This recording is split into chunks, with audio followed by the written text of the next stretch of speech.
quase todo o Parlamento e meio país de férias, por aqui no Fora do Baralho joga-se a apreciar as graçolas de Augusto Santos Silva na despedida da sessão legislativa. À medida que a tensão do jogo aumenta, vem daí também daqui a pouco um trunfo do Presidente da República direitinho para António Costa, que ainda não sabemos se tem alguma carta na manga. Jogos de estratégia política não só cá, mas aqui ao lado também, com uma Espanha saída de eleições, PP e PSOE num beco sem saída, havendo ou não governo é uma pergunta, e que ventos vão soprar para Portugal é outra pergunta, ficam as duas para a segunda parte. Para já, baralho dividido em naipes, aqui entre os nossos quatro ases, Susana Peralta, Luísa Aguiar Conraria, Jorge Fernandes, João Marcos de Almeida, e começamos com uma carta de ouros, começamos bem, Jorge, com isto. De Belém para São Bento e novamente para as mãos de Marcelo Rebelo de Sousa, tudo em menos de 24 horas. O Governo foi rápido a responder ao veto do Presidente, ao diploma dos professores. As alterações ainda não são públicas, apesar de ontem ter havido uma conferência de imprensa pós-Conselho de Ministros, mas o Expresso conta hoje que a versão pós-veto tem abertura a negociações futuras da recuperação do tempo de serviço, é o que o Presidente quer. Há aqui uma cedência da parte do Governo, ou esta rapidez acaba por ser uma posição de força de António Costa, desvalorizando também as duras críticas que Marcelo fez nesse veto? Olá Vanessa, olá a todos. Há uma frase no texto que acompanha o veto de Marcelo Rebelo de Sousa que é a seguinte, e que eu acho que é absolutamente cristalina, que é a seguinte: governar é escolher opções, e este é precisamente o problema de António Costa.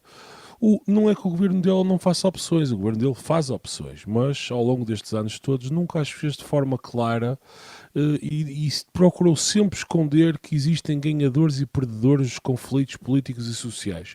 No país do Dr. Costa, toda a gente ganha, não há perdedores, ninguém ganhadores. E, portanto, António Costa foi sempre muito tíbio e velado na maneira como trata quase todas as matérias políticas para tentar esconder sempre que tem que fazer opções.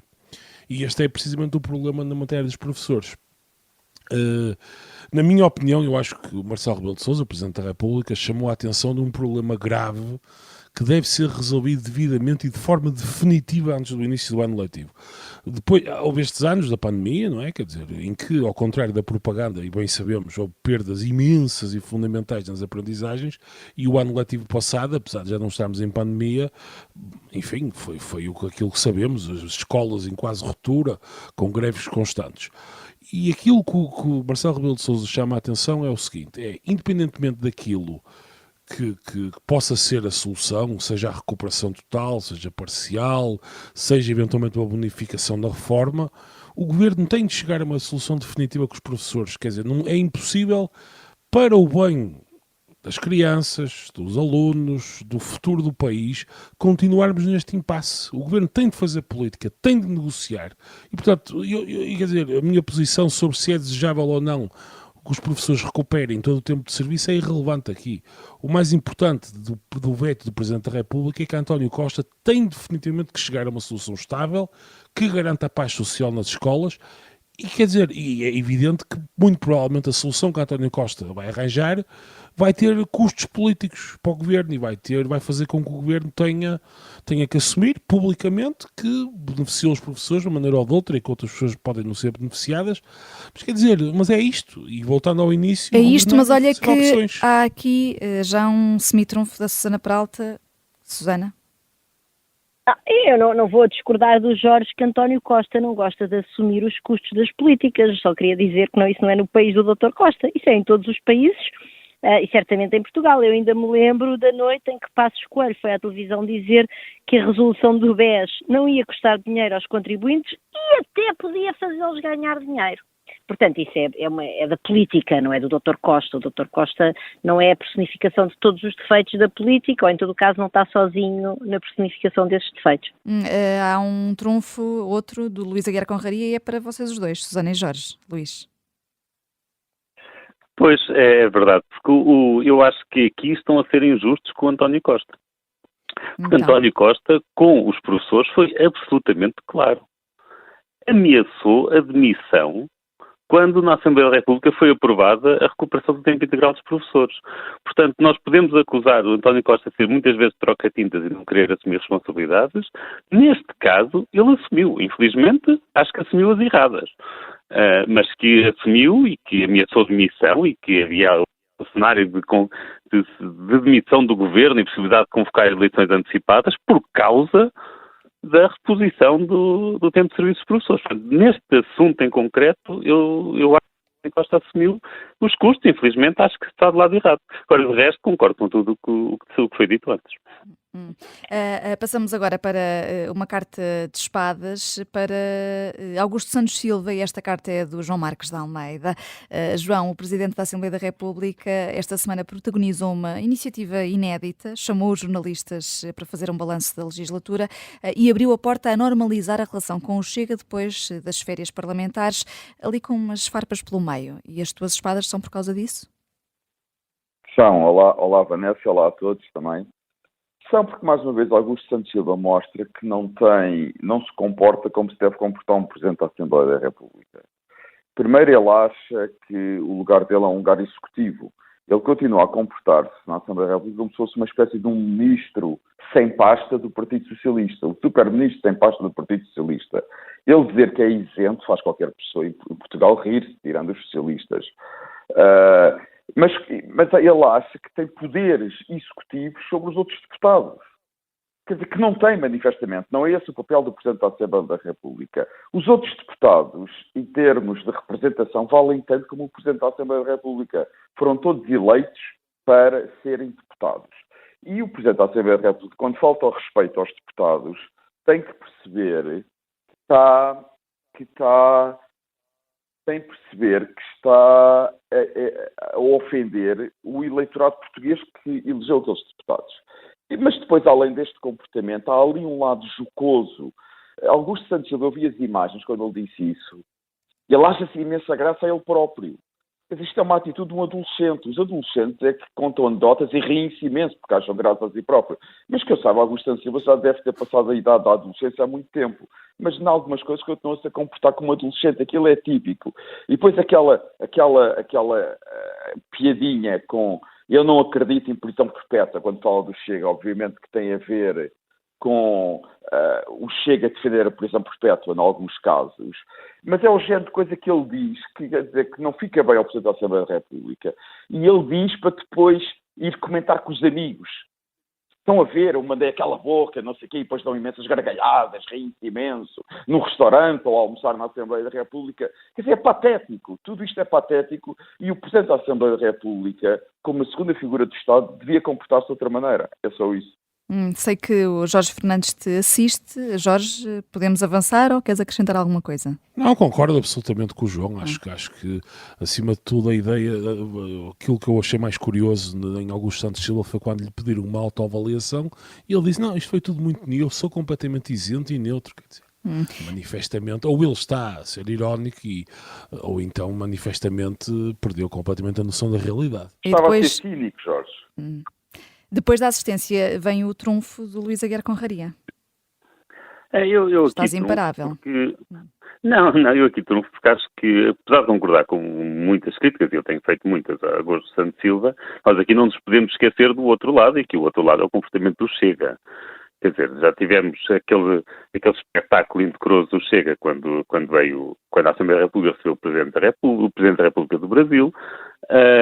Tivemos uma deputada do Chega a chamar senil à pessoa que não estava em exercício como Presidente da Assembleia da República, que era a Edith Estrela, quer dizer, e de facto tem este tipo de comportamento, e não é ocasional, é recorrente, quer dizer, eu acho que se compreende que o Presidente da Assembleia da República tenha dificuldade em incluir essas pessoas em missões de representação da Assembleia da República. Lamento, Luís, também há os dois lados, não é só um lado. Luís, está bem. A minha crítica é que o Augusto Santos Silva está-se a colocar ao nível do Chega e não devia. Não está nada, não está. Também não exageremos. Obviamente que está. Mais um trunfo. Obviamente que está. Obviamente que está, quer dizer, quando faz aquelas graçolas que não competem um Presidente da Assembleia da República, obviamente que está a colocar-se ao nível do Chega. E quer dizer, e de uma maneira cínica, dizer que é isento. Mas cabe na cabeça alguém que o Augusto Santos Silva é isento. Está lá como representante do Partido Socialista. E defende o Partido Socialista sempre que pode. Quer dizer, é óbvio que só não vê quem não quer. Ou então quem quer acreditar nas tontices que ele diz. E já que falas em acreditar, falemos de fé. Susana Peralta, queres voltar à Jornada Mundial da Juventude, que começa já na próxima semana. Há 2 semanas aqui no Fora do Baralho elogiaste o autarca de Cascais por assumir que vai ser preciso desenrascar essa palavra que é tão cara aos portugueses. Agora trazes aqui umas copas, também são umas copas, mas para a Junta de Freguesia de Belém, que assume que vai ser dramático.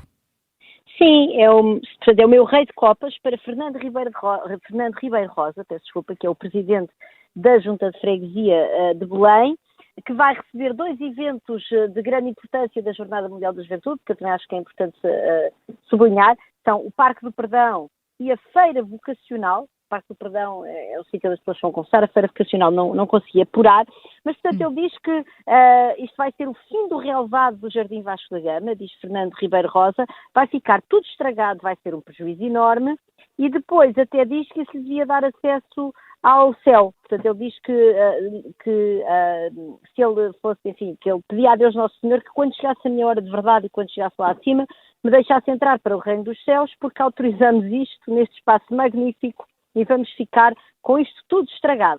E depois ainda diz às pessoas da freguesia de Belém, não fiquem em casa, vejam tudo pela televisão, porque isto vai ser dramático. Portanto, isto mostra os custos escondidos desta Jornada Mundial da Juventude. Quando andámos todos à boca cheia a falar, eu não, e aqui no Fora do Baralho fomos bastante críticos disso, mas o impacto económico e não sei o quê. Quer dizer, o impacto económico também é isto. É o estrago que fica para trás em equipamentos públicos que não estão dimensionados para receber esta quantidade de população concentrada num só momento do tempo, numa cidade, enfim, que tem problemas infraestruturais vários, desde logo transportes, como já aqui falámos também várias vezes. E há outro custo escondido já agora desta Jornada Mundial da Juventude, de quem ninguém fala, que é o custo enorme para a vida das pessoas em Lisboa. Restrições de circulação, não só impostas pelo congestionamento, não é, por facto de haver muita gente na rua, mas também impostas por regras que estão a ser estipuladas de estações de metro fechadas e locais da cidade onde vai ser impossível de circular. Eu compreendo, atenção, o Papa, com a importância que tem, havendo uma visita do Papa a Lisboa, como é óbvio, não se pode circular nos sítios onde esteja o Papa, isso parece-me evidente. Agora, há restrições à circulação que vão para além desse fenómeno e, portanto, tudo isto são custos escondidos, dizia eu, que não foram tidos em conta quando se fizeram aquelas estimativas do impacto económico do evento. E pronto, para além do Rei de Copas Fernando Ribeiro Rosa, deixo também o Rei de Copas ao Bordal 2, que ontem fez aquela intervenção no palco da Jornada Mundial da Juventude e que também mostra que são os custos diretos, não é? Portanto, o dinheiro que o Estado português investiu neste evento. É um tapete estampado com notas gigantes de 500 euros, isto para quem é provável, para quem possa não ter-se cruzado com isto nas redes sociais, mas está de facto a ser viral.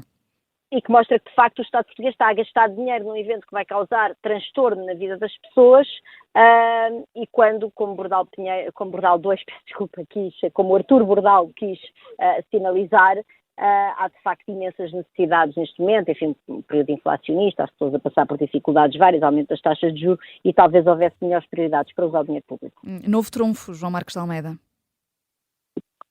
Eu trunfo por 2 razões. Primeiro, porque acho que aquilo é o que esse Artur Bordal fez, quer dizer, é um golpe publicitário, está a fazer publicidade ele próprio, quer dizer, acho que aquilo não faz sentido. Não é um golpe publicitário, é um ato artístico. É um ato artístico, ele é um artista. Sim, mas na minha opinião os artistas fazem publicidade a si próprios. Não, está bem, mas aquilo é uma intervenção artística.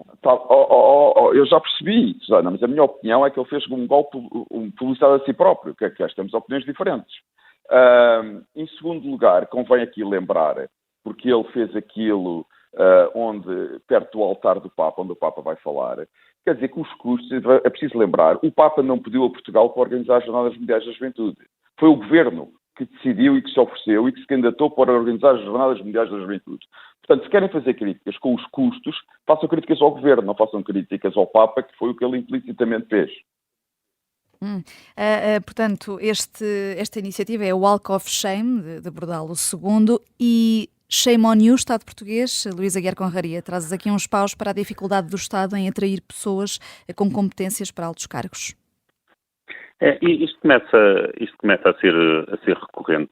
Concursos para altos cargos da administração pública que vão à CRESAP e a CRESAP não consegue ter 3 currículos, que é o mínimo que necessita para apresentar ao Governo, 3 currículos com condições suficientes para considerar que as pessoas estão qualificadas para exercer tais cargos.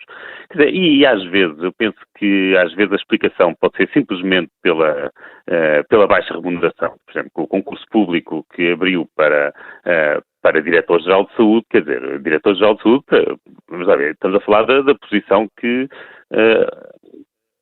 foi absolutamente essencial durante estes anos da pandemia e agora imagino que nos próximos anos de rescaldo também seja, e o vencimento de base é 3.800 euros. Portanto, é evidente que neste caso, se calhar não houve 3 candidatos com qualificações mínimas, se calhar porque a remuneração é baixa. Mas a verdade é que também há outros casos que também têm, e o último que veio à baila foi o de cargo para Presidente de Desenvolvimento e Coesão, e estamos a falar de salários de 8.000 euros. E aí é difícil acreditar que o problema seja da má remuneração. E então é preciso tentar perceber o que é que se passa, porque é que estes concursos ficam vazios.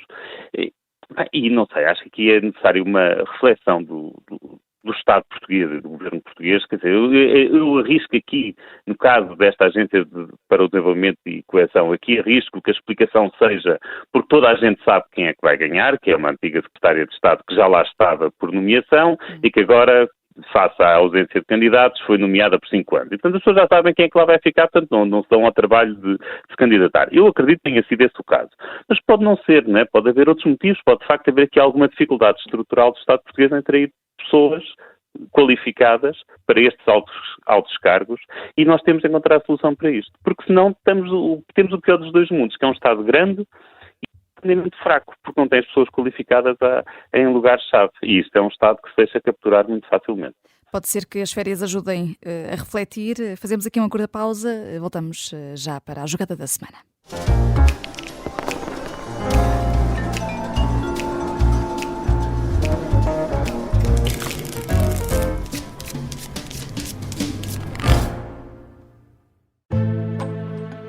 O sargento na cela 7. O homem na cela 7 escapou à morte por pouco. Piratinha do ar. Eu já disse que ele só tem 16 anos. Um espião no Kremlin. Esta é a história escondida de como Putin montou uma teia de poder e guerra. O encantador de ricos. Todos queriam estar com ele. Todos queriam ser vistos com ele. E todos queriam fazer negócios com ele. E agora, Operação Papagaio. Dão-lhe a entender que o melhor é que também fique calado. 5 histórias que fazem parte dos Podcast Plus do Observador. Pode ouvir no site do Observador, nas plataformas de podcast e no YouTube. Os Podcast Plus do Observador têm o apoio da Onda Automóveis.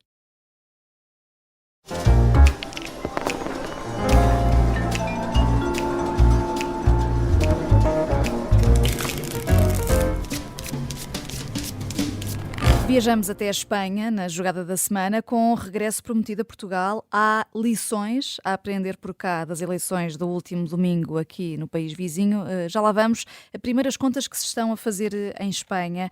Os nacionalistas catalães e bascos estão a tentar que a negociação sobre a investidura de Pedro Sánchez comece o mais cedo possível, mas Jorge, o líder do PSOE, foi de férias. Foi pensar na vida, acha que tem a faca e o queijo na mão, ou a chave disto tudo está nos Juntos pela Catalunha de Puigdemont?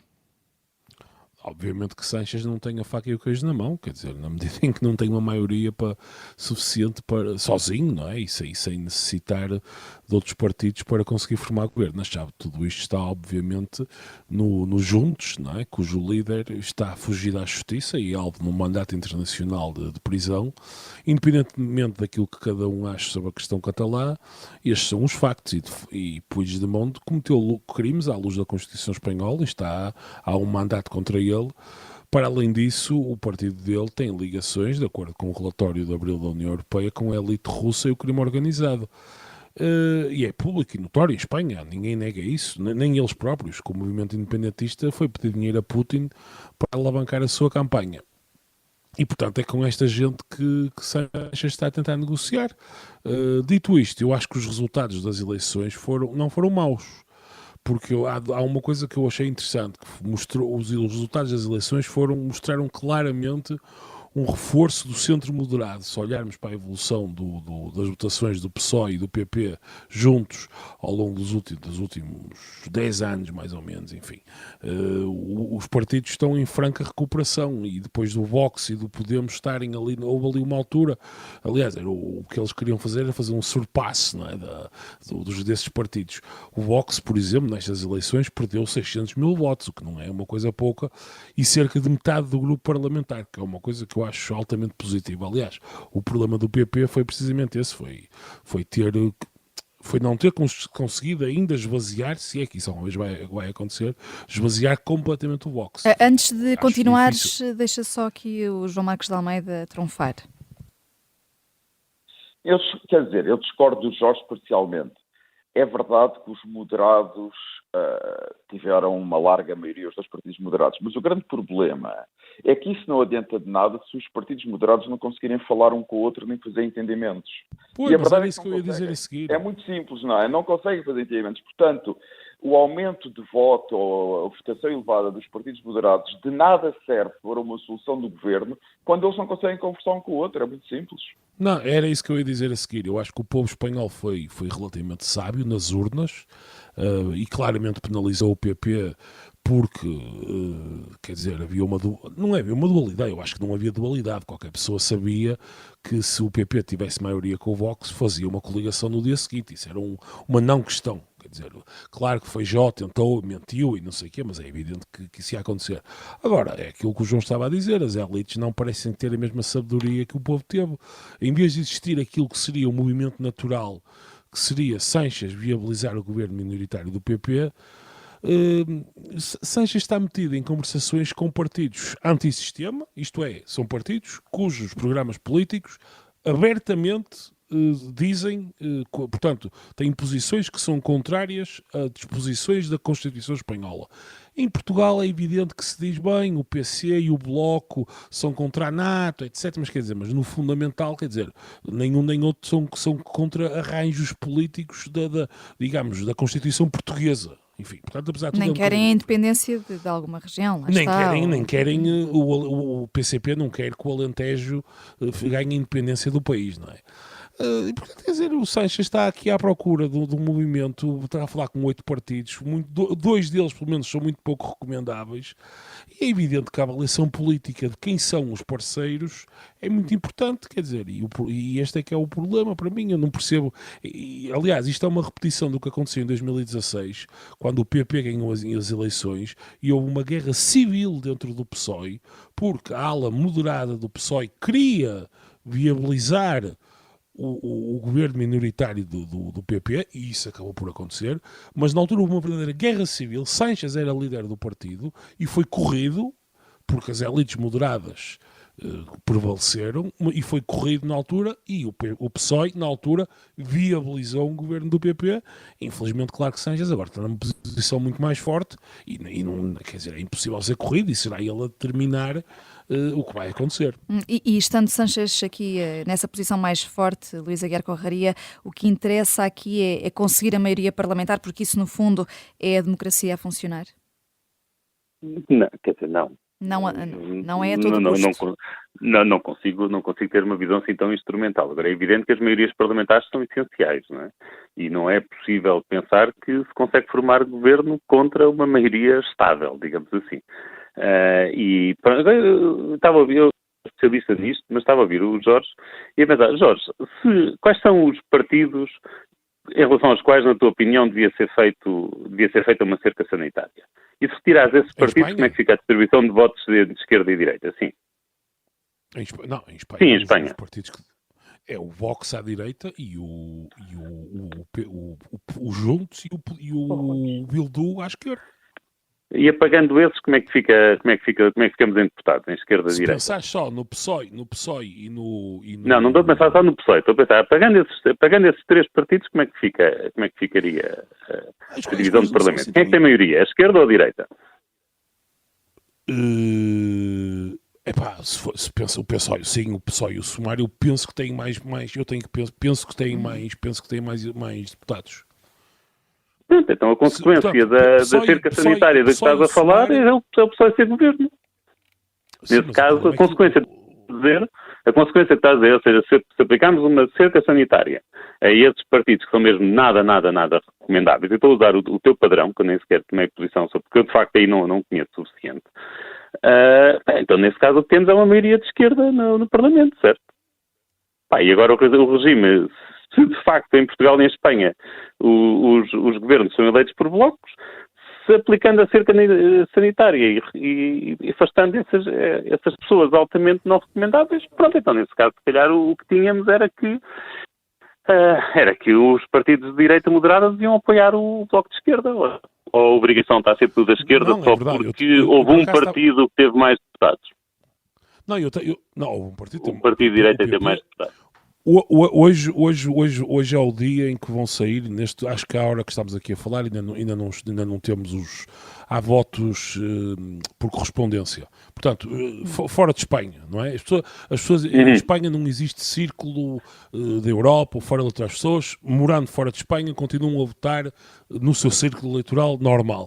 E aquilo que está previsto neste momento é o PP ainda ir buscar mais 3 deputados, 2 por Madrid e outro por outro círculo qualquer, que não sei dizer qual é que é.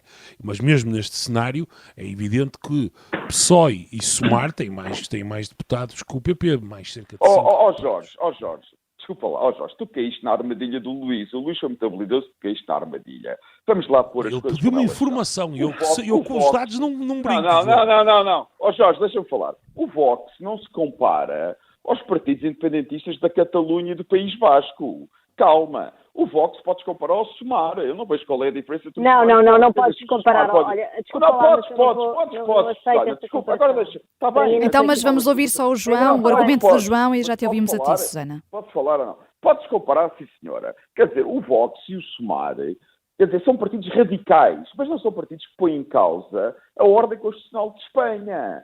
Ao contrário dos partidos independentistas da Catalunha e do País Basco. E essa é que é a grande diferença. Agora, o Sumar é um partido radical, tal como o Vox. Para relembrar, quer dizer, o Sumar é um partido que tem fações dentro do partido, quando eram Podemos, que foram financiados pela ditadura da Venezuela. Quer dizer, o Sumar tem pessoas que têm uma posição em relação à guerra da Rússia, pelo Irão. O Partido Comunista. Portanto, não venham cá com histórias. Se o Sumar pode fazer governo, o Vox também pode fazer governo. Esta é a minha opinião. E a grande distinção aqui é entre partidos que aceitam a Espanha como ela está e partidos que querem a independência da Catalunha e do País Basco e, portanto, que são contra a ordem constitucional de Espanha. E é muito grave um partido que quer ser governo estar a negociar apoios com esses partidos. Portanto, há uma diferença. Eu também discordo de muitas coisas do Vox. Eu discordo de muitas coisas do Sumar. São ambos partidos radicais. Eu preferia, pessoalmente, que houvesse um entendimento ao centro, entre o PSOE e o PP. Mas então, quer dizer, não vamos excluir o Vox e não excluir o Sumar. Isso não aceito. O trunfo. Mas a verdade...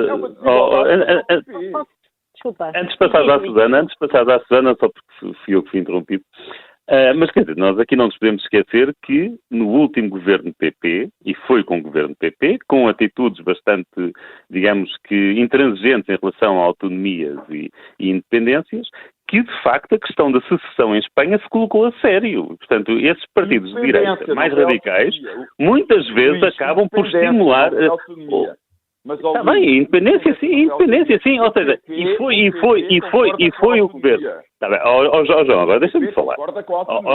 João, está bem, agora deixa-me falar. João, assim não se entende, até porque vocês estão por telefone e não se entende. Luís. João, deixa-me falar, quer dizer, a consequência do governo anterior PP foi, com as suas posições, foi que de facto tivemos a Espanha numa situação de presos, não se quer chamar presos políticos, mas presos por motivações políticas, por estarem a querer a independência das suas regiões, pessoas que são fugidas, pessoas que estão... João, deixa-me falar. Pessoas que fogem do país, que estão com mandatos de captura, referendos, estou eu a falar, referendos sobre a independência ilegais, e foi o Sánchez, com a sua capacidade de diálogo, conseguiu acalmar isto tudo. Podes queixar-te que ele está a falar, que ele falar com estes movimentos e tal, mas a verdade é que foi ele que conseguiu acalmar os movimentos independentistas. Ele também tem de ter algum crédito por isso, ou não? E agora, calma, sim. Susana.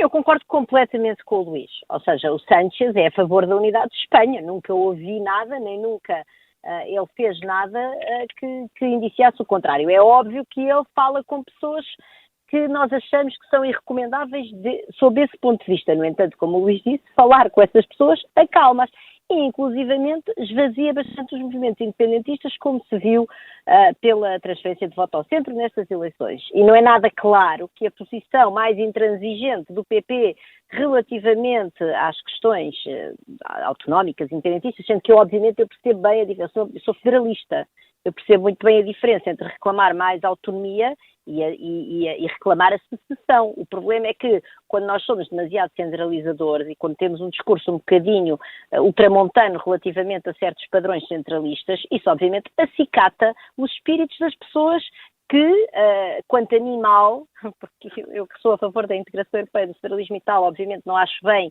que nós comecemos a partir os países aos bocados, mas a verdade é que essas pessoas têm as suas ideias, mal ou bem, mais ou menos elencadas em fábulas ou não, e essas pessoas depois têm consequências políticas do qual o referendo da Catalunha, ou o pseudo-referendo, aquela coisa que eles organizaram, foi o expoente máximo.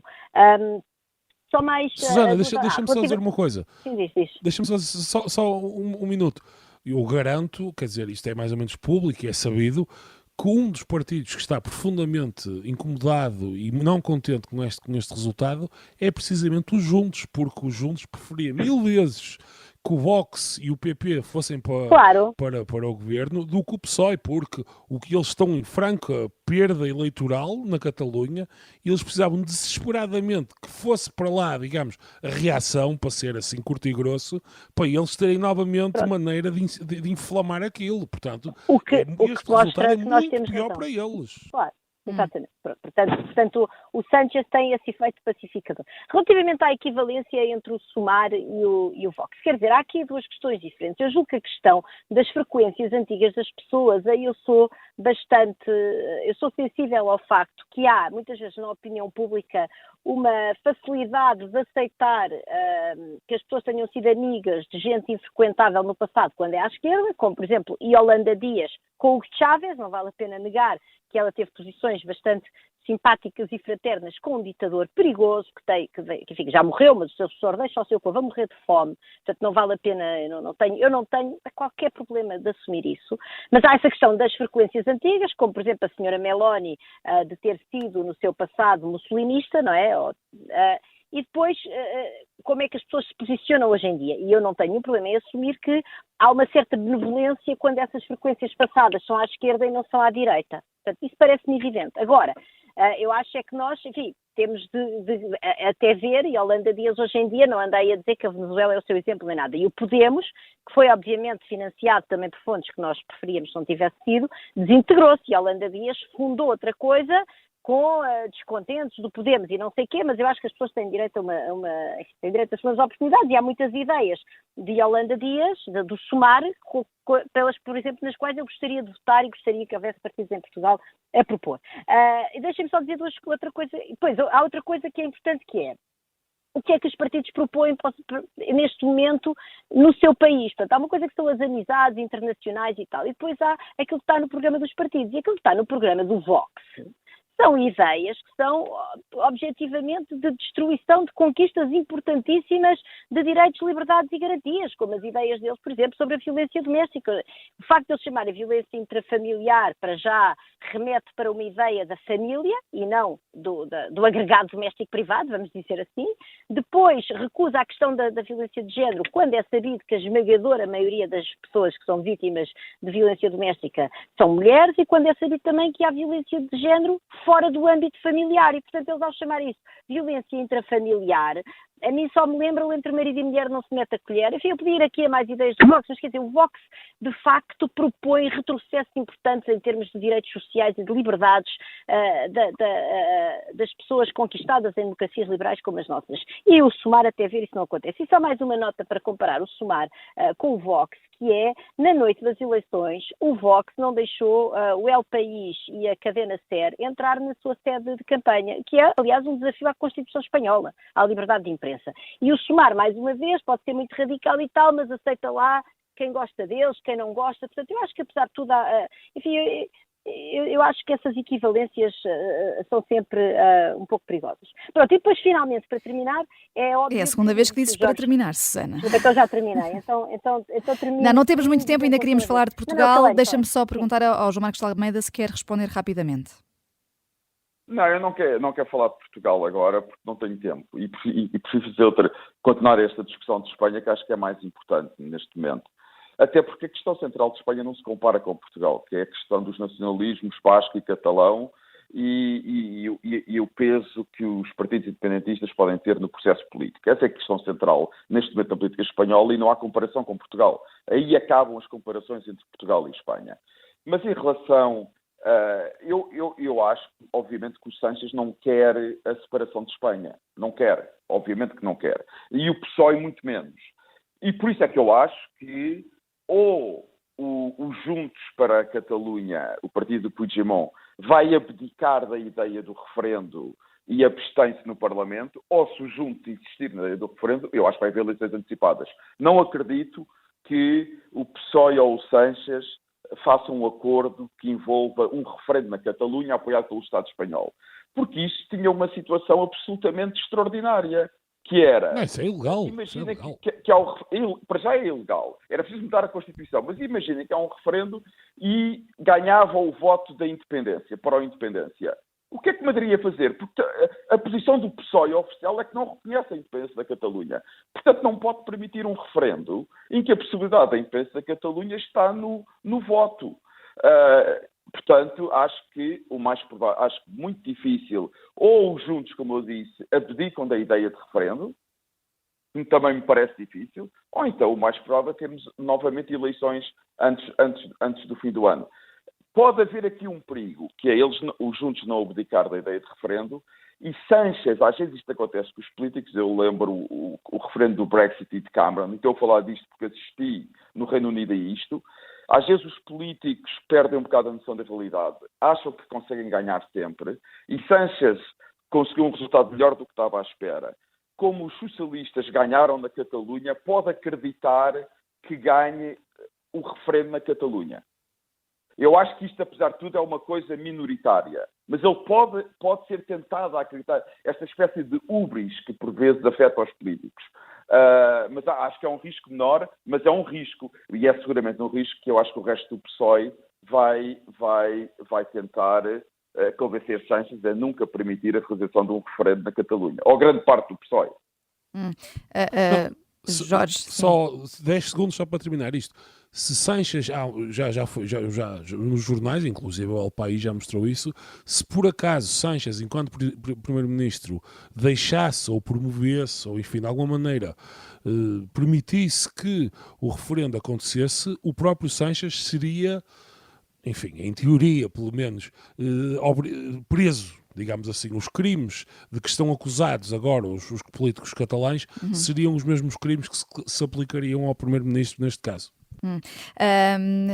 Vão as eleições em Espanha ter efeitos em Portugal? É uma pergunta que fica para depois.